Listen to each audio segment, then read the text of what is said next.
नमस्कार friends.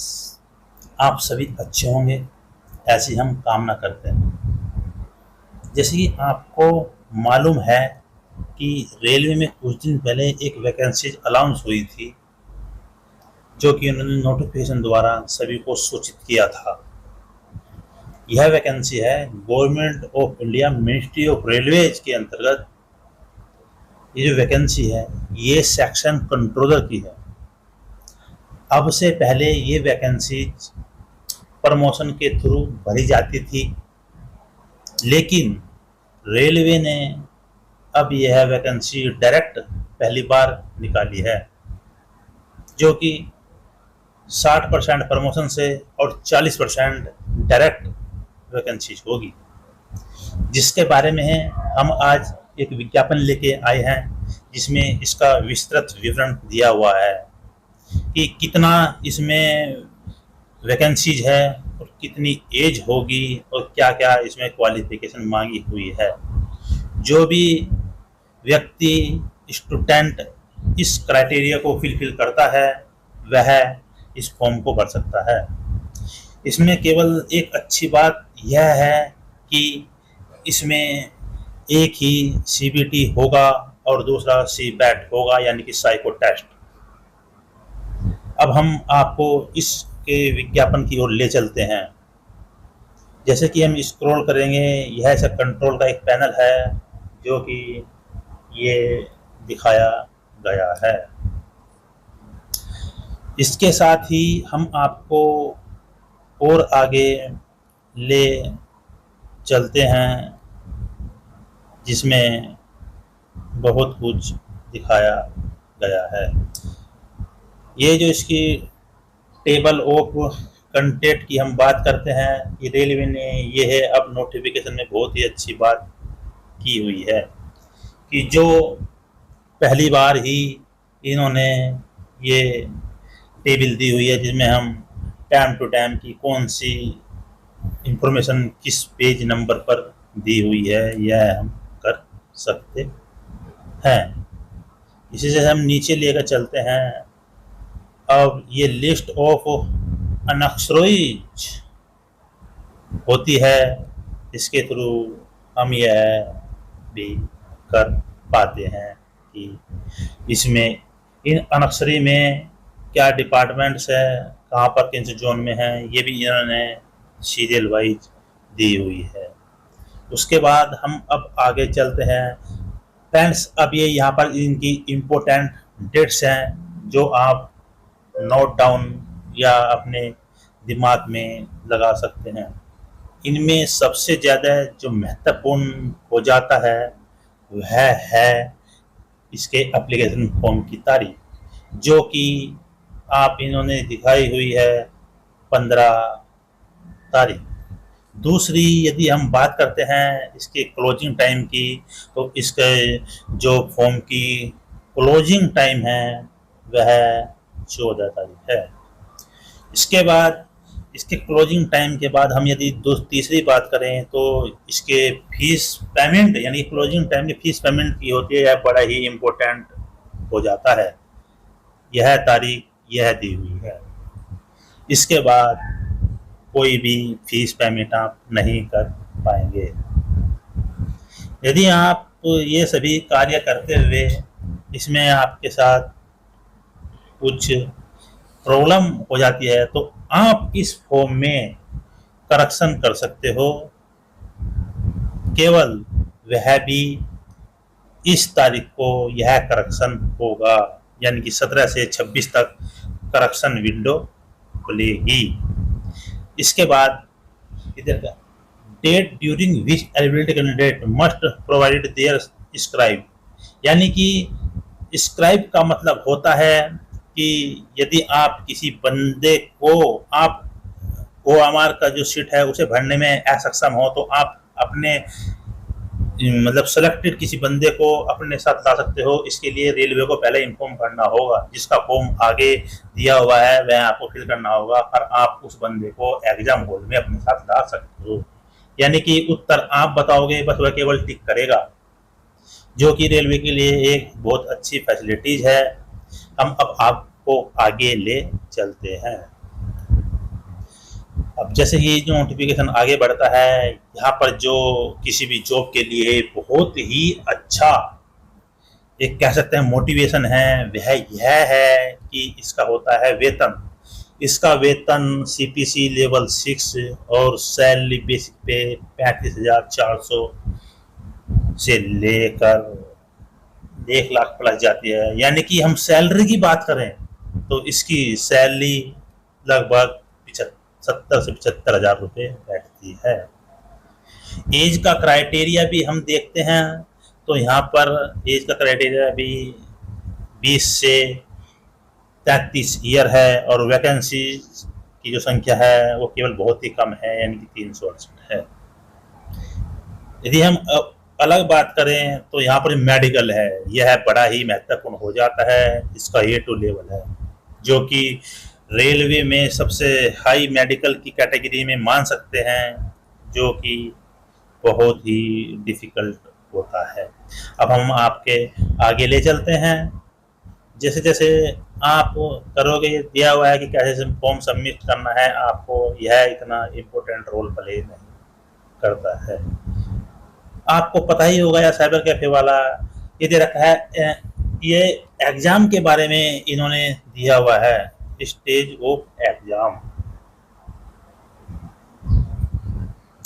Exam के कितने चरण होंगे दे रखा है कि single stage computer based test, यह आप नोट कर लें, single stage computer based test, यानी कि सिंगल ही होगा। फिर इसके बाद अब हम दूसरी बात बता दें कि सिंगल टेस्ट में जो पास होगा उसके 8 गुना बच्चे सीबैट में, यानी कि कंप्यूटर बेस्ड एप्टीट्यूड टेस्ट, यानी कि SI को बोलते हैं, उसमें जाएंगे। फिर उनमें जो पास होगा, ये दे रखा है शॉर्ट लिस्टेड कैंडिडेट 8 टाइम।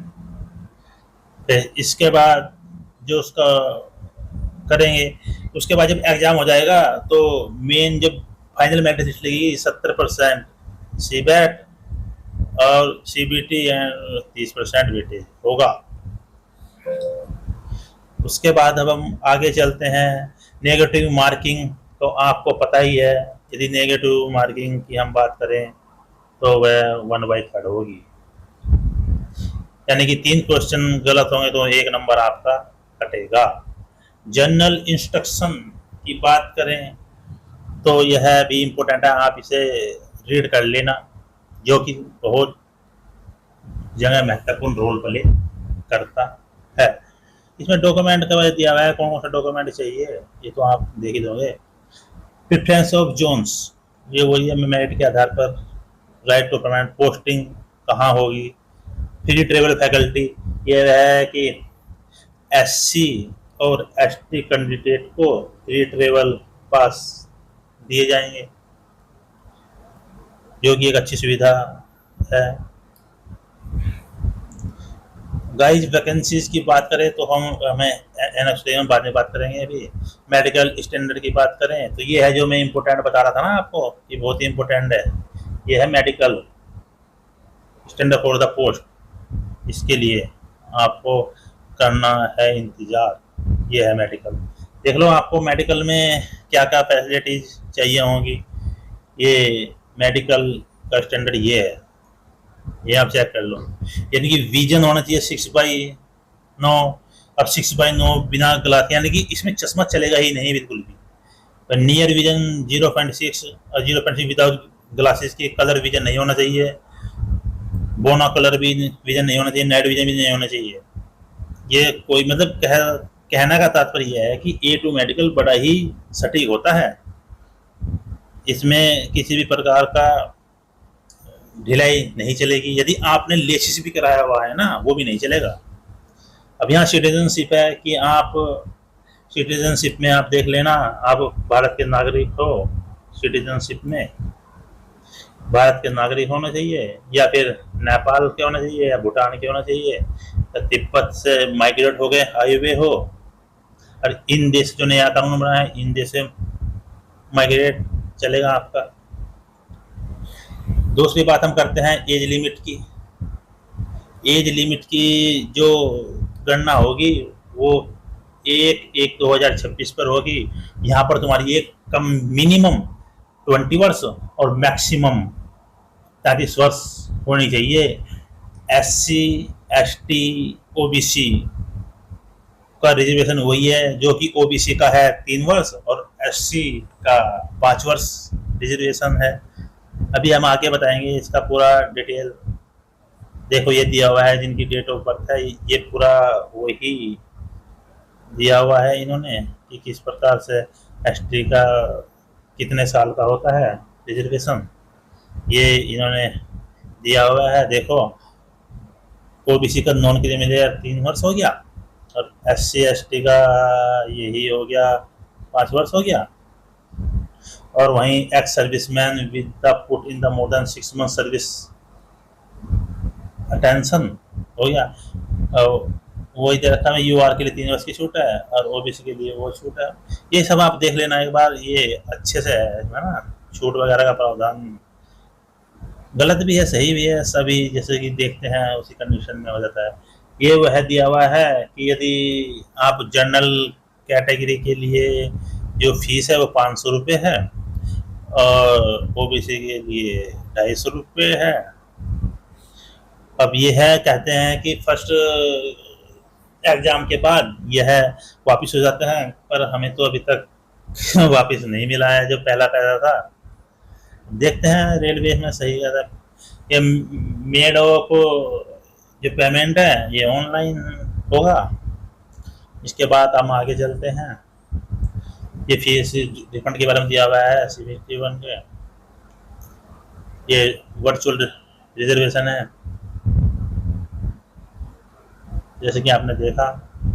उसी प्रकार ये EWS के लिए है रिजर्वेशन कि ये चीज़ होनी चाहिए, 5 एकड़ से ज़्यादा एग्रीकल्चर लैंड नहीं होनी चाहिए, रजिस्ट्रेशन का 1000 स्क्वायर फीट से कम ज़्यादा नहीं होना चाहिए और जो प्लॉट है वो 100 स्क्वायर यार्ड से ज़्यादा नहीं होना चाहिए।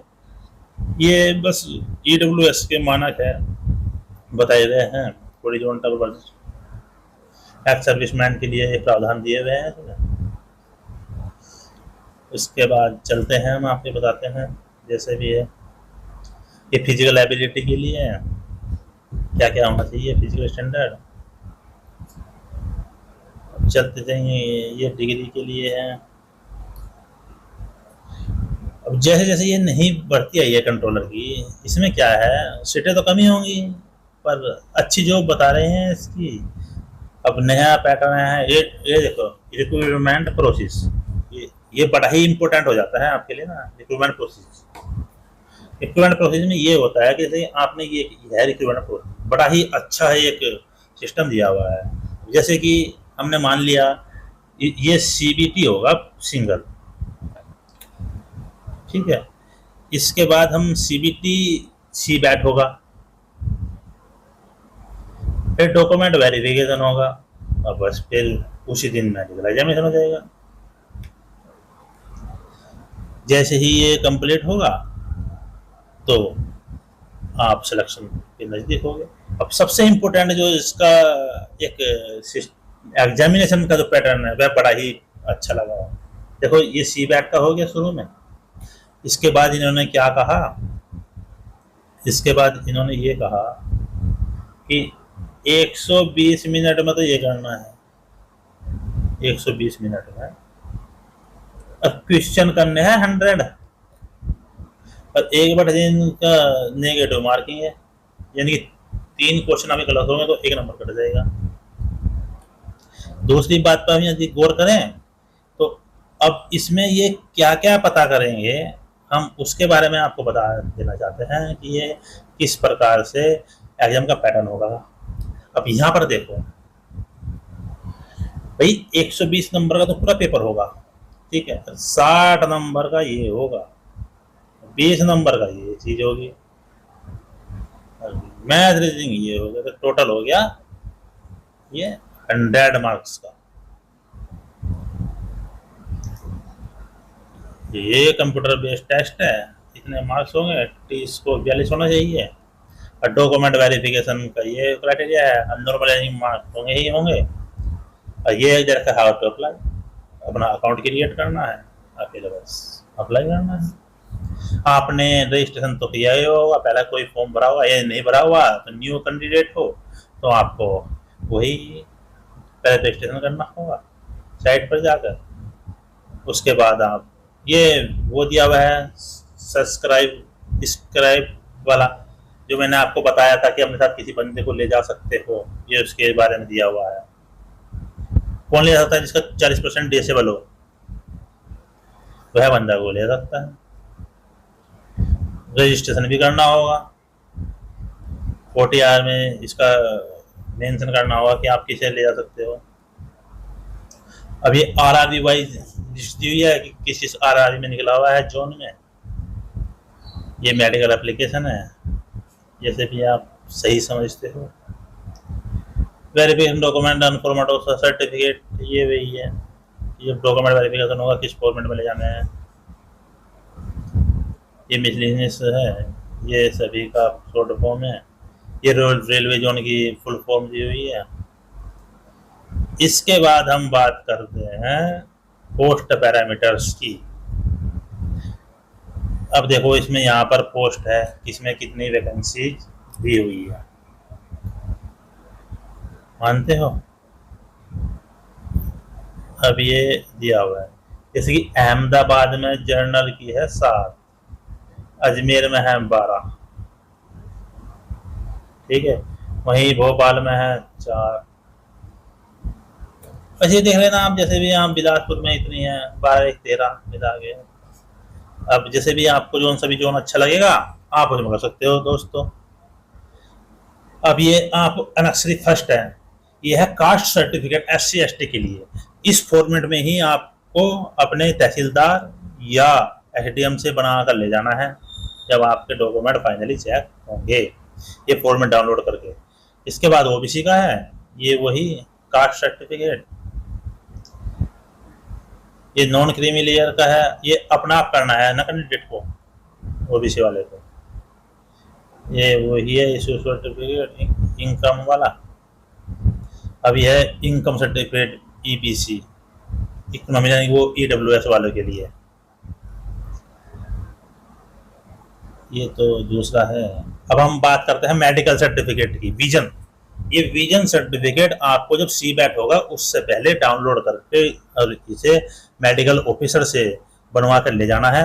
और ये वाला जो सर्टिफिकेट है, ये वाले इस सर्टिफिकेट की जो मैं बात कर रहा हूँ, ये वाला ये जो सर्टिफिकेट है, ये आपको मेडिकल का है, ये सेल्फ अटेस्टेड करना है, मतलब सेल्फ भरना है ये, कि मैंने कोई लेसिक वगैरह को नहीं करवा रखे। यदि ऐसा पाया जाता है तो बड़ा ही दिक्कत आ जाएगी आपको, वहां पर आपके खिलाफ केस भी हो सकता है, ये डॉक्टर चाहे तो। ये है डॉक्टर करते नहीं, बस आपको भी अपनी सावधानी रखनी होती है ना। ये एक्स सर्विसमैन का डिक्लेरेशन है, ये बताया जो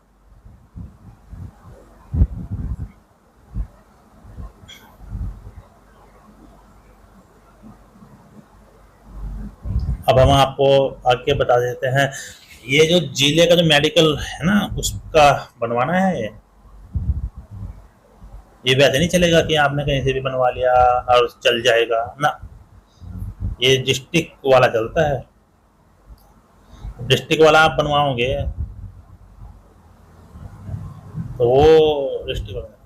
अब फ्रेंड्स आपको जो भी अच्छा लगे, यदि आपको यह वीडियो अच्छी लगी हो तो प्लीज़, अब हमने आपको सब कुछ बता दिया है तो प्लीज़ लाइक और सब्सक्राइब करना ना भूलें। आपको ऐसी ही इंफॉर्मेटिव वीडियो देने के लिए हम समय समय पर आते रहेंगे। आपके रेलवे में जो भी नई वैकेंसीज आएगी वो हम आपके समक्ष रखते रहेंगे। और इसी के साथ हम अपनी वाणी को विराम देते हैं।